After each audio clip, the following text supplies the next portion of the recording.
रख दूं? ये थी सरियागंज की एक आम सुबह, जहाँ धीमी धीमी ठंड और आती हुई गर्मी के मौसम का सभी लुत्फ उठा रहे थे। और इस सुहाने मौसम के साथ संडे की सुबह का मजा उठाते हुए शैलेश जी अपने दोस्त के साथ चाय की चुस्कियां ले रहे थे। संडे की सुबह और चाय, यही तो है असली कमाई। क्या सुरेश? ये भी कोई बोलने की बात है शैलेश? वैसे बहू, अगली बार ना मेरी चाय जरा फीकी बनाना। चीनी जरा ज्यादा पड़ गई थी आज। लग रहा था मानो किसी ने चाय में चाशनी घोल दी हो, बस रसगुल्ले डालने की देर थी। तो मेरे घर चल, तेरी भाभी के हाथों की चाय पिलाता हूँ तुझे। भाभी के हाथों की चाय की परतर तो कोई कर ही नहीं सकता। सब कुछ एकदम सही मात्रा में। मजाल है स्वाद इधर से उधर हो जाए। कहीं जाने की जरूरत नहीं पड़ेगी पापा जी, अब से मैं ध्यान रखूंगी। और चाय पीकर सुरेश अपने घर चला जाता है। वैसे पापा, चीनी तो ज्यादा नहीं थी चाय में। हाँ, दूध जरा कम लग रहा था। ये दूध वाला ना आजकल दूध बड़ा खराब ला रहा है। आधे से ज्यादा तो पानी मिला रहता है इसके दूध में। अब से चाय बनाओगी ना तो दूध में पानी मत मिलाना। वैसे भी आजकल चाय काफी पतली बन रही है। सभी नसीहतें सुनकर टेबल से सभी के झूठे कप उठाकर प्रिया किचन में जाती है। हाँ, जैसे प्रिया सबकी पर्सनल काम वाली है ना, अपने घर से लेकर आए थे क्या मुझे? आँख खुलती नहीं कि चाय का प्याला चाहिए सबको। हाथ में चाय चाहिए भाई, वो भी कोई उठ कर लेना नहीं चाहता। और चाय बना दो, हाथ में दे दो, तो ऐसी नहीं चाहिए, वैसी नहीं चाहिए, वैसी है। हद हो गई। अपने ससुराल वालों की चाय पीने की आदत से परेशान प्रिया खुद से बड़बड़ा रही थी कि तभी उसकी मुसीबत बढ़ाने उसकी ननद मेघा वहाँ पहुँच जाती है। अरे कोई घर पर है कि नहीं? अरे मेघा, आजा आजा, कितने दिनों बाद आई तू। अरे पूरी सूख गई है। दामाद जी कैसे हैं और बाकी सब कैसे ससुराल में? अरे बैठने तो दो मम्मी, इतनी दूर से ट्रैवल करके आई हूँ, थक गई हूँ। चाय पिला दो ना भाभी, तो थोड़ी थकान दूर हो जाए।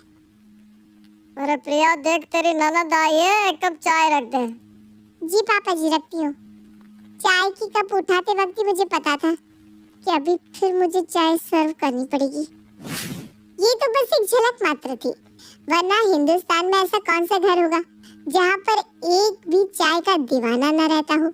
और इसी तरह कुछ चाय के शौकीनों के घर में बहू बनकर आ गई थी प्रिया। सवेरे सवेरे अपनी ननद के साथ बाकी सभी को चाय पिलाकर कप उठाकर कप धोने प्रिया जैसे ही किचन में जाती है कि विवेक कहता है, संडे बिना कब पार हो जाता है पता ही नहीं चलता। अभी तो लग रहा है कि मैं उठा था, नहाने भी जाना है। क्या करूं, नहाऊं कि छोड़ दूं? क्या छोड़ दूं? हफ्ते में एक दिन तो तू नहाता है, कौवा कहीं का। जा नहाने जा अभी। अच्छा, मैं गीजर ऑन करके आता हूँ। अब सुनो ना, जब तक पानी होता है प्रिया एक कप चाय ही रख दो।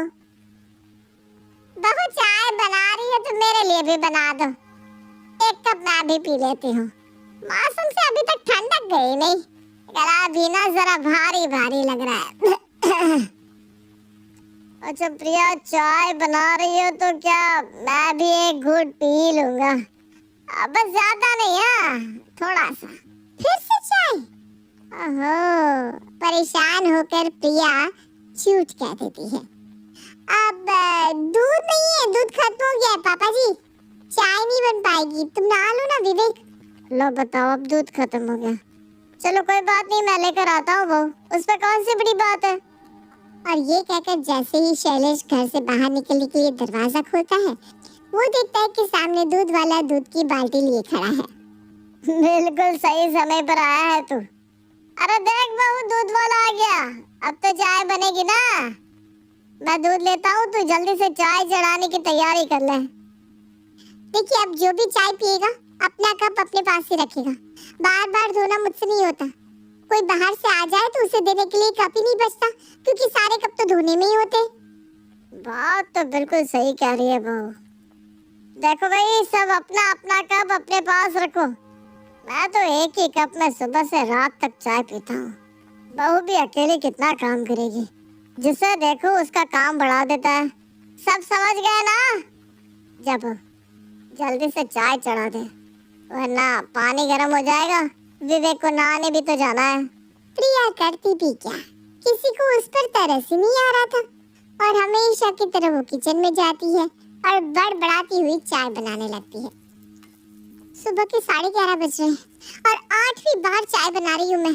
फिर इनको नाश्ता अलग चाहिए, दोपहर का खाना अलग चाहिए, स्नैक्स अलग चाहिए और जिस तरह सब 24 घंटे चाय चाय चाय पीते रहते हैं, लगता है स्टोव पर चाय का सॉस पैन ही चढ़ाकर छोड़ दूं।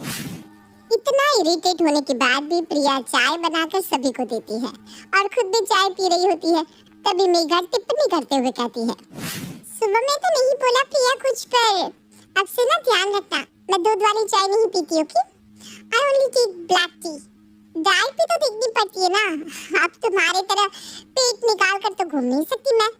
तुम्हारी जीजा जी को पसंद नहीं है। अरे तो खुद क्यों नहीं बना लेती? सभी को चाय नाश्ता करवाकर प्रिया किचन में दोपहर का खाना बनाने जाती है। सुधा हॉल में टीवी लगाकर भजन संध्या सुनने लगती है। मेघा अपना फोन चला रही होती है और शैलेश इधर उधर टहल रहा होता है। तभी अपना लैपटॉप लिए विवेक अपने कमरे से बाहर आता है। जरा टीवी धीरे करो मम्मी, बहुत सर फट रहा है। टीवी को म्यूट कर मेघा। देख विवेक के सर में कैसे दर्द चढ़ाया।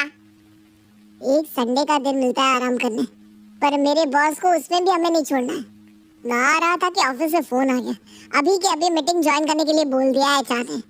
इतना सर दर्द में मीटिंग कैसे करूं मम्मी? अरे तू रुक, अभी इलाज करती हूँ तेरे दर्द का।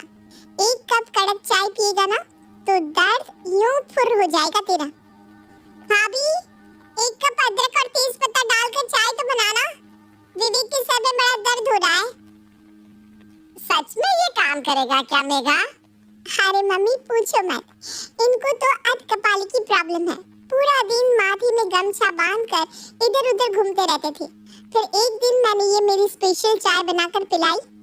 इसके बाद मजाल है उनके सर में फिर से कभी दर्द हुआ हो। तुम भी पियो ना मम्मी, घुटने के दर्द में भी बड़ा फायदा करेगा। किचन में काम करती हुई प्रिया हॉल में हो रहे डिस्कशन को सुन रही थी।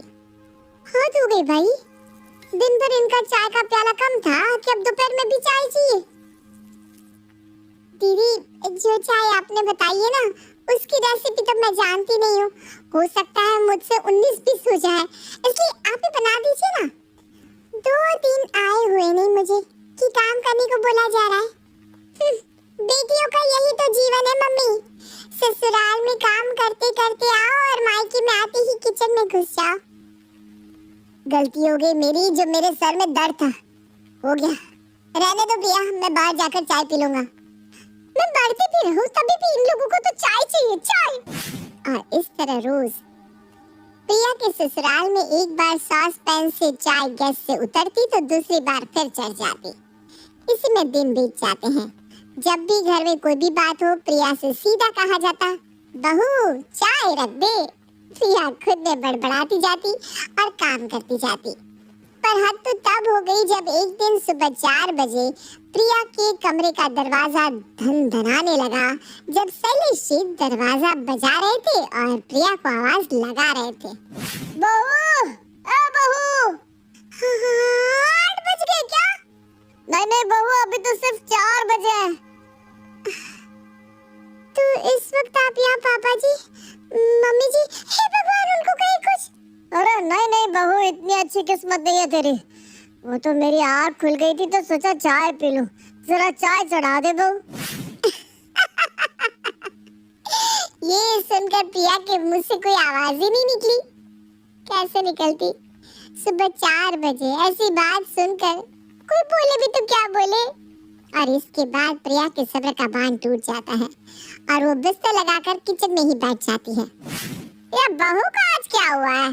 किचन में ही बिस्तर लगा लिया उसने। उसे वही सुविधाजनक लग रहा होगा सुधा जी, और क्या। सभी को सबक सिखाने के लिए प्रिया किचन में ही बेड लगा लेती है, पर उसकी इस हरकत से किसी के कानों में जू तक नहीं रेंगती। उसी शाम अचानक विनोद गुस्से में अपने ससुराल आता है। ये क्या हरकत है नेहा? मुझे बिना बताए छोटी सी बात पर तुम यहाँ आकर बैठ गई। 10 दिन से कितने फोन कर रहा हूँ मैं तुम्हें। ना फोन उठा रही हो ना मैसेज का रिप्लाई कर रही हो। नहीं रखना ना रिश्ता तो साफ साफ कह दो। मैं भी और इस रिश्ते में फंसा नहीं रहना चाहता। हर बार का तमाशा मुझसे बर्दाश्त नहीं होने वाला। इसलिए मैंने भी तुम्हें डिवोर्स देने का फैसला कर लिया है। ये लो, ये डिवोर्स पेपर, इस पर मैंने साइन कर दिया, तुम भी कर दो। अरे मेघा, तुम दामाद जी से झगड़ा करके हमारे यहाँ आई थी? नहीं नहीं बेटी नहीं। और ये आप सब क्या बोल रहे हैं दामाद जी? इससे तो बुद्धि नहीं है, आप तो समझदारी वाली बात कीजिए। छोटी सी बातों से रिश्ते नहीं टूटा करते। हाँ दामाद जी। और एक ही पल में अचानक ही पूरे घर का माहौल बिगड़ जाता है। इसी बीच प्रिया कहती है, लगता है ये लंबा चलेगा, तो चाय रख दूं जीजा जी? पापा जी तो पियेंगे ही। दीदी की ब्लैक टी तो 5 कप बना दूं? अरे बहू, ये कोई वक्त है क्या चाय पूछने का? आग लगे चाय को। इस घर में आप कभी कोई चाय नहीं पिएगा। दामाद जी, पहले आप इस मैटर को सॉर्ट कीजिए। मैटर का क्या है? मैटर तो सॉर्ट हो गया ससुर जी। और विनोद, जिस काम से अपने ससुराल आया था वो तो उसने पूरा कर लिया था। जैसे ही शैलेश चाय को राम राम करता है, विनोद अपनी भाभी को आंख मारता है। तो उठिए मेघा जी, चलिए अपने ससुराल। रोती हुई मेघा दरवाजे से बाहर चली जाती है और चुपके से विनोद अपनी भाभी के कानों में कहता है, बचा लिया ना आपको भाभी।